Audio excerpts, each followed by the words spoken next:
everybody, welcome to Living Traditions Homestead. My name is Sarah. Today is lard processing day, lard making day, and so I wanted to bring you along with me, teach you what I do, but I also want an opportunity to talk with you about a few things. I have a bag of lard here. I'm actually going to be processing 2 bags like this. This was in the freezer. I'm going to get this in some warm water to start thawing out so that we can process today. But first I want to talk with you about a few things. Now, in the past, lard has gotten a terrible reputation as being super unhealthy. And I will tell you that in regards to the lard you get from the grocery store, I completely agree, 100%. The lard that you can buy on the shelf in the grocery store is terrible for you. But there's a difference between the lard that you buy from the grocery store and the lard that you would render at home from pig fat, from either the animals you raise on your homestead or what you can get from the butcher. Now, if you go the butcher route, I do suggest that you try to get pasture-raised or forest-raised pork fat. It's just going to be healthier for you. There's a big difference between grocery store lard and home-rendered lard, and the biggest difference is grocery store lard is highly processed. They add chemicals, they add preservatives, and it is hydrogenated oils that are left over, basically to make that shelf stable. Hydrogenated oils are terrible for you, and grocery store lard is filled with trans fats, which are not good at all.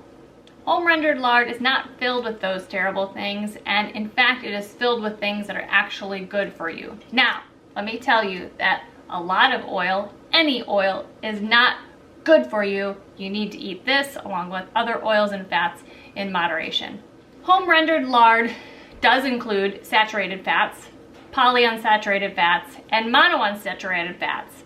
It is mostly monounsaturated fats, which are good for you, and that is also what olive oil is high in that makes it so good for you. While saturated fats aren't that great for you, we do need a little bit in our diet in order to live a healthy life. In comparison to butter, home-rendered lard is actually even healthier for you than butter. While I love butter, you'll never see me using margarine ever. And we do buy butter, we do use butter. But lard actually has 2 times the monounsaturated fats, the good fats, as butter. And lard, home-rendered lard, has 1/4 of the saturated fats, the bad fats, as butter. But I still don't think I want to put lard on my baked potato. I'll take butter. So now that we've cleared up that lard is not terrible, it's not evil, let's start rendering some. So I have here the pieces of fat that I'm going to render into lard. Now, there are 2 types of lard. One is called leaf lard, and the other is, well, just fat from a different part of the animal. And I want to explain that a little bit. Leaf lard is the most premium type of lard, the most premium type of fat from a pig, because it is the most mild tasting. Leaf lard is actually from the inside of the body cavity of the pig. Generally, it is wrapped around the kidneys, so none of the fat is attached to any muscle.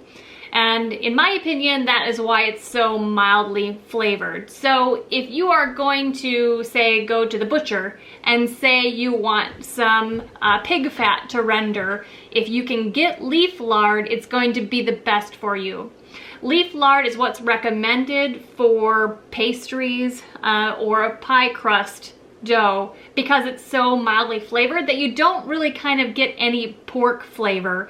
Imagine, you know, a lemon meringue pie with crust and all of a sudden you get kind of the back taste of bacon. Wouldn't be very good. Now, the other lard and the other fat from different places of the pig are still very useful. Even in some pie crusts, say for instance a pot pie crust. Some biscuits, so biscuits that you're going to make biscuits and gravy with, something savory, that would be fantastic, but maybe not so much biscuits that you're going to serve with jam.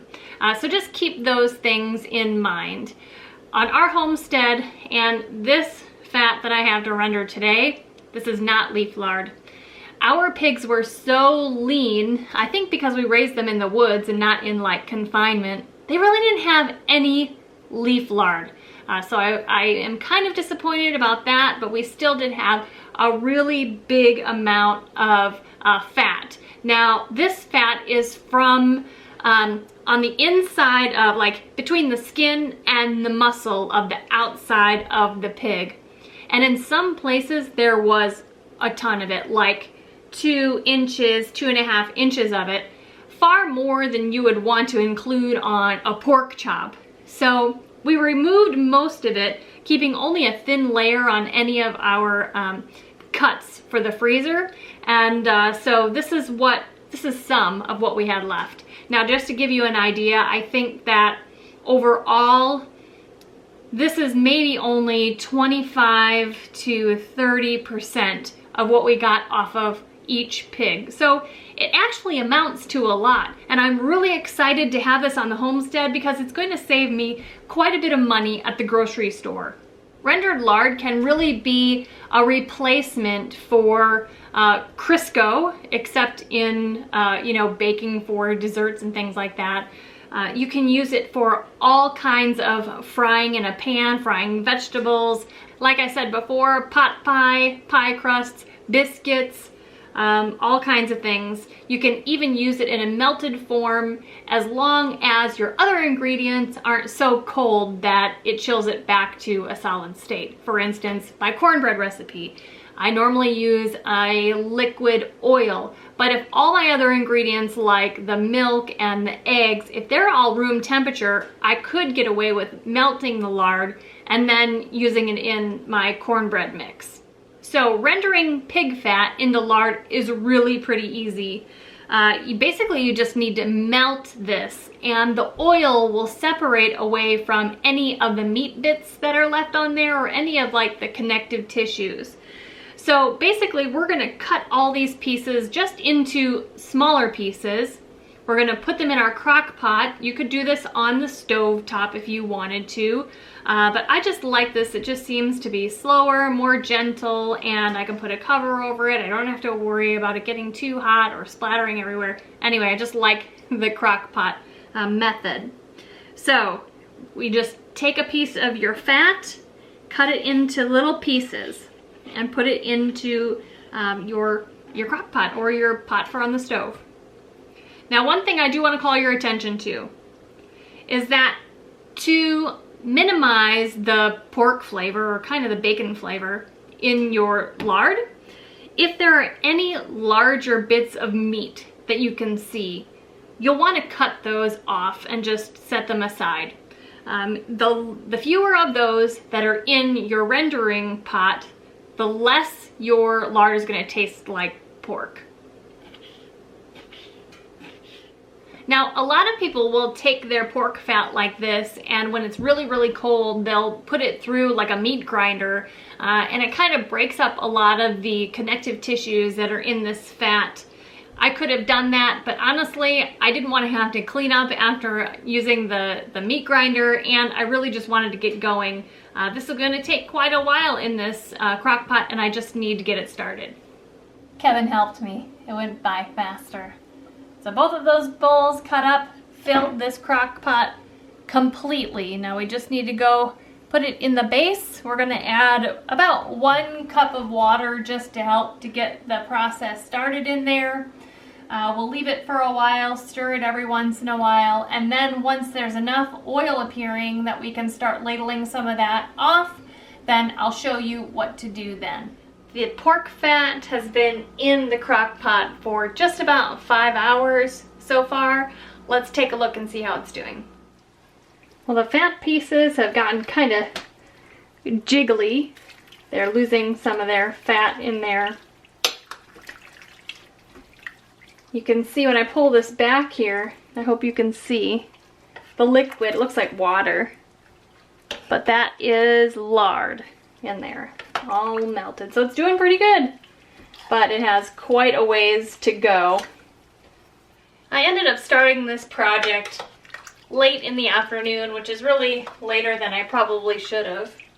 If I would have started this first thing in the morning, this project would probably be done by bedtime. But, you know, things happen. We get busy. So I'm excited to start straining some of this out in the morning to see how much we get. I'm actually down to my very last jar in the refrigerator, so it is actually a good thing that I have decided to do this project. So we'll check back on this in the morning. Well, all of a sudden there is quite a bit of the lard that is liquid. So before I head to bed, I'm gonna pull off some of this and put it in a couple of jars and strain it through a couple layers of cheesecloth. So I just want to show you how easy this is and how wonderful this is going to be. So I'll put this in the refrigerator too overnight so that tomorrow morning when we finish all of this, you'll be able to see how the end product looks.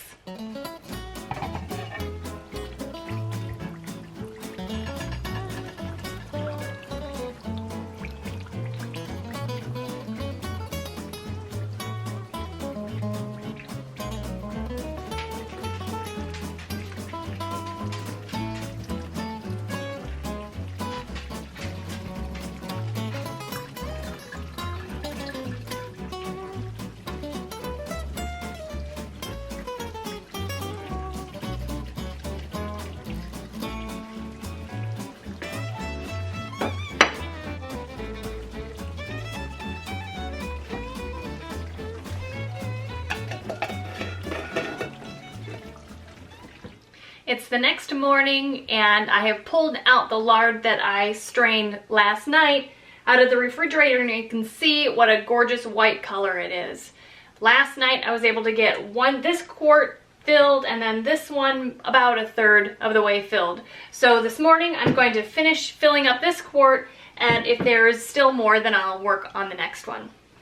One disadvantage of having this cook overnight in the crock pot is that the color of the oil is going to deteriorate a little bit. It's going to become more cream colored or brown colored after it cools, just because some of the bits in there have had a chance to almost fry in the oil and start turning brown, and that is going to discolor the oil a little bit. Now, it's not going to affect the usability of the oil. It doesn't even affect the flavor. It's just that everybody likes to see this nice pure white lard. And if you cook it for an extended amount of time before you pull it out and drain it, then the color may not be as pure white.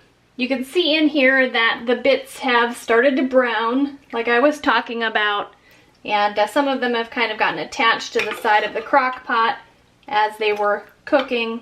Like I said, that's not that big of a deal, but our oil just won't be as white. I'm going to use my canning funnel again with about 3 layers of cheesecloth to drain that in. Now, I've tried other things. I've tried a coffee filter, I've tried just like a tea towel, and the cheesecloth is really the best option. It works the best. And I'm starting with a fresh piece because once the oil solidifies in there, it's virtually impossible to get it to drain right. So I'm just going to start ladling this out. If there are a couple bits that get in there, I'll just pick them out later.